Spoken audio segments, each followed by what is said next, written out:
Good morning, guys, and welcome to another Open Talk Bible Talk. This morning we're going to be talking about serving the Lord as He also served. Today is Thursday, May the 2nd, and we're going to be talking about serving one to another as the Lord instructed. So today, on the background, you are looking at my grown sons. Yesterday I talked about them as children.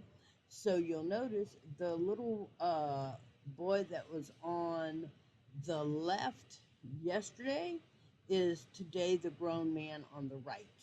And the little boy that was on the right yesterday is the grown man on the left. Now, in this picture, I believe my son on the right is 21 and the son on the left is 19, soon to be 20. So, like I said yesterday, these are my grown boys. Now, I have taught them to serve and to be servers. So, by that, I don't mean I taught them to be slaves. I don't mean I taught them to be, um, whatever. I taught them as Jesus taught us to help each other, to look out for each other, to serve one to another. So if you're going into or coming out of a restaurant, a gas station, a grocery store that has a push door, and you are in front of or behind my sons, they will grab the door and hold it open for you.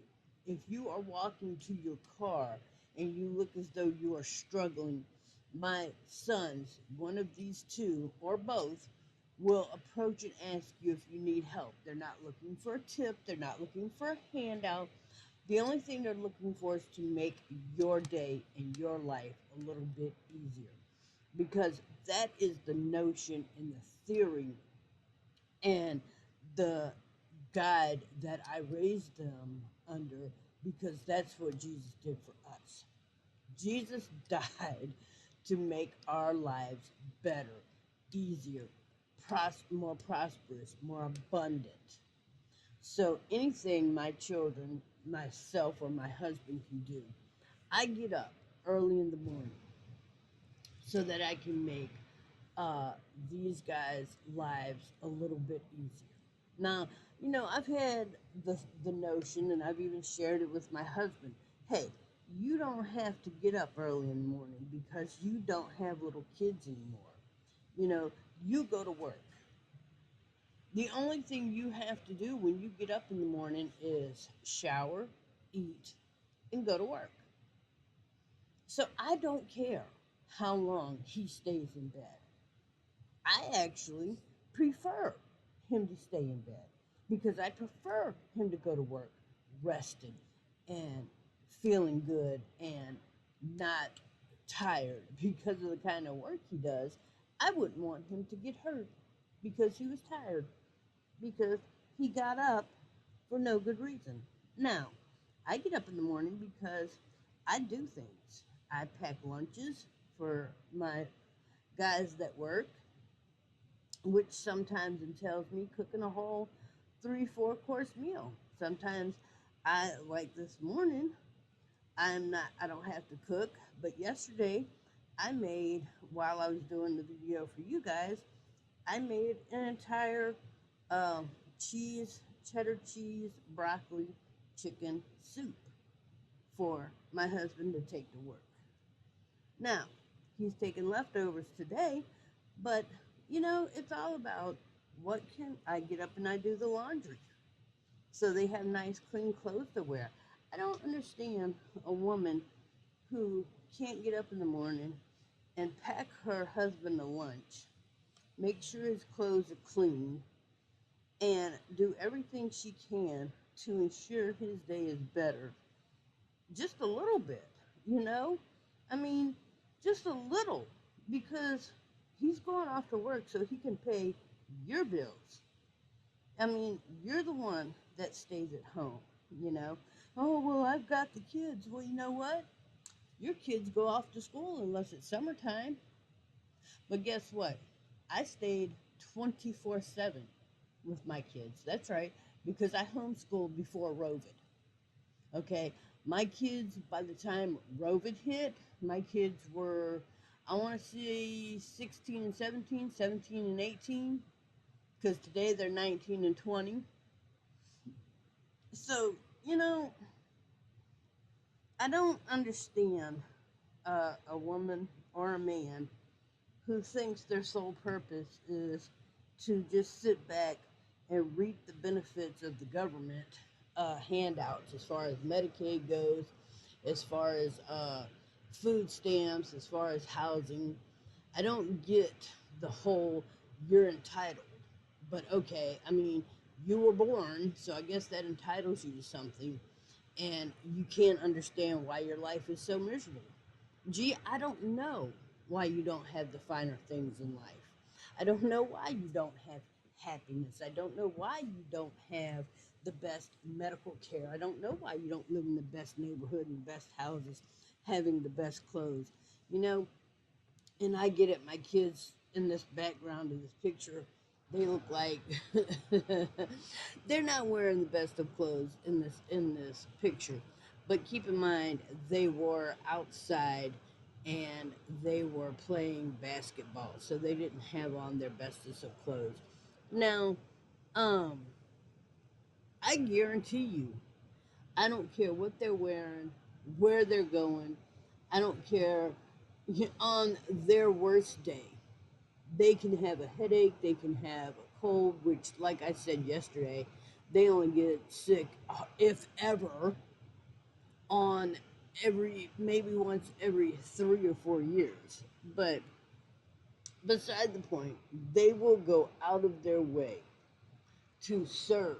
They will go out of their way to make sure you, a total stranger, has a better day. And if that means just holding the door for you, if that means just helping you to your car with some groceries, with your groceries, you know, these kids have delivered free groceries to our neighbors. These kids have helped little kids. My son that you see today standing on the left hand holding the basketball absolutely, absolutely just loves going around the neighborhood on his own bike, helping out kids who are in distress or duress, having trouble with their bikes, their skates, their skateboards. He's a master of all trades, and he has been.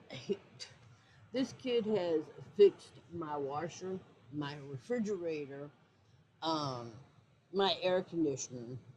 He's just an absolute genius when it comes to fixing anything, pretty much. He's fixed my vacuum cleaner, and he goes around the neighborhood, and kids that look like they're having trouble, he will stop and help them with, like I said, their skates, skateboard, bicycles, and whatever else he can help them with. My older son, he's more of likes to keep it home to himself. He's an artist and he works on his artwork and he works on his YouTube channel. But when he is out in public, if he can hold a door for you at a gas station, a restaurant, a grocery store, if he sees you struggling to get to your car, he will run over and ask to help you. And that is what today's theme is all about. What are you doing to make someone else's life just a little bit easier? What have you done to help someone you know and love in your household or a total stranger at the gas station? What do you just simply hold a door? You know, do you just simply help someone to the car with their groceries? Do you make breakfast, pack a lunch, start the washing machine? I mean, obviously you're not Amish because you have a computer. So I'm assuming you have a washing machine. And if not, did you take their clothes to the laundromat this morning? You know, I mean, Did you clean the kitchen? Did you take the trash out? Did you turn the coffee pot on? Did you take some food out to thaw to so you could make a dinner if you didn't make a breakfast or a lunch? You know, are you all about you, and you, and the world owes you because you didn't ask to be born? Well, gee, I don't remember being in heaven saying, Lord, pick me, send me down there. So there's that. So, what have you done to make someone else's life better today? You're sitting around waiting on God to make your life better, but what have you done to be a blessing to the Lord? What have you done to be a blessing to one of God's people? What have you done to be a blessing to your own today? What have you done to be a blessing to your spouse, to your children, to a stranger? Like I said, what have you done to make someone's life easier today while you were at the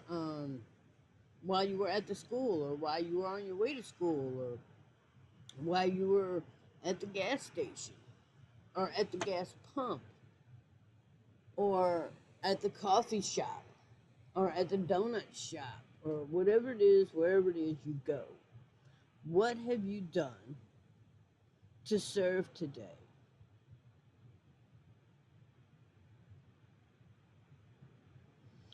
Who I'm looking at my notes. Okay, so we've covered, have you served as the Lord has served? What have you done to make someone else's life better? Who are you putting first today in your life? The Lord came and served us. And he said, these things that I do unto you, as you do unto other people, as you do unto the least of them, you have done unto him. So he literally, Jesus went around on the Last Supper before he was to be crucified and washed the very feet, the very nasty feet of the disciples, and said, Look, I do this as an example unto you, as to serve one another, to look out for one another, to make each and every day for one another.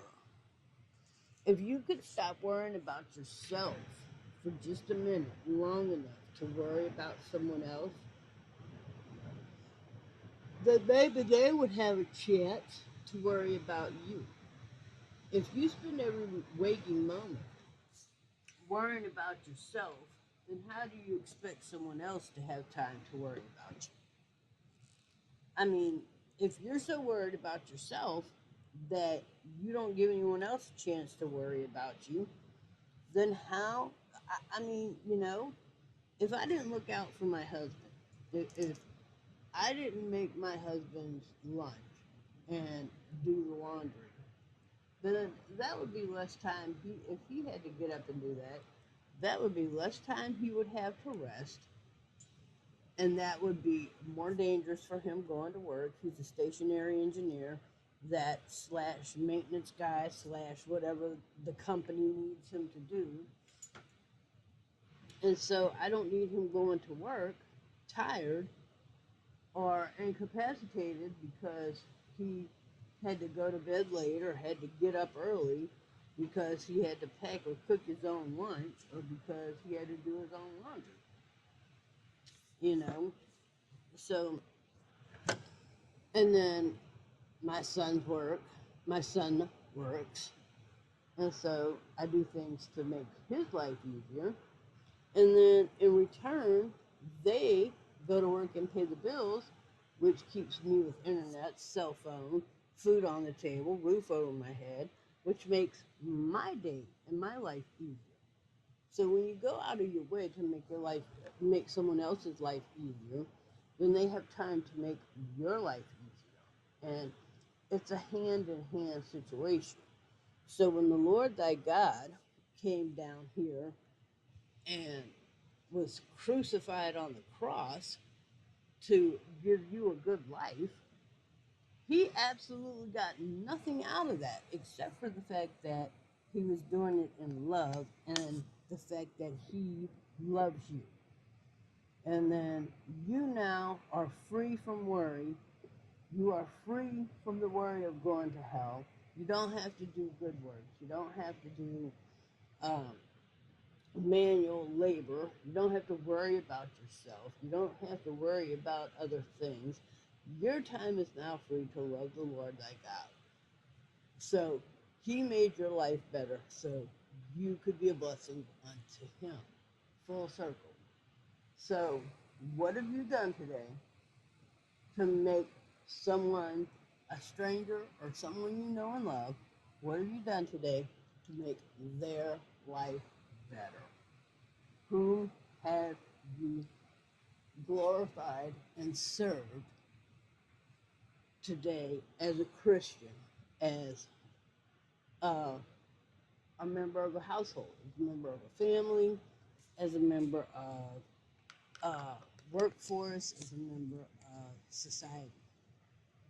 What have you done to think outside of yourself and be a helper rather than a hindrance? All right. With that being said, now we're going to let you meditate and think on that for a minute. And we're going to move right into today's wisdom verse, Galatians 3:20. Children, always obey your parents, for this pleases the Lord. Absolutely. Children, obey your parents, which means to help out and do what they say to do.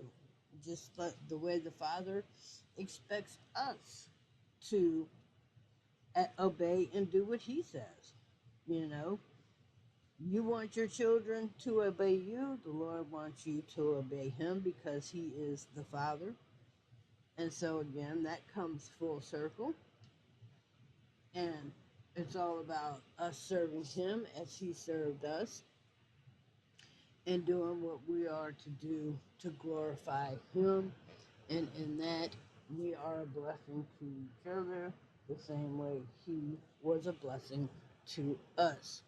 Now, that was the morning lesson as well as the wisdom verse. Be looking for the thought for the day.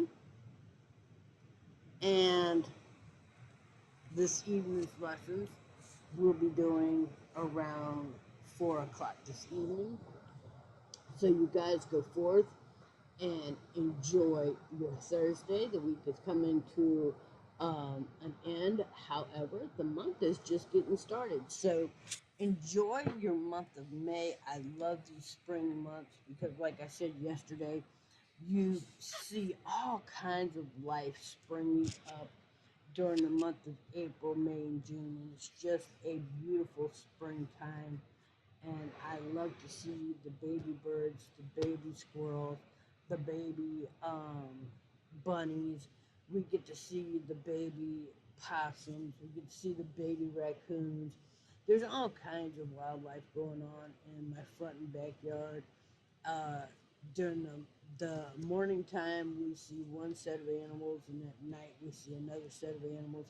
In the morning, we get to hear and sometimes see the baby birds, squirrels, and bunnies. And at night, we get to see the possums and raccoons. I've even seen the moles digging the holes in the grounds and stuff. So it's just an awesome thing to see new life springing forward and the cycle continue. And it's amazing to watch how the birds and animals serve each other and take care of each other. So let us take care of each other as well. All right, I love you with the love of the Lord, and I will see you in the next video. Have a great Thursday, getting wound up for an amazing and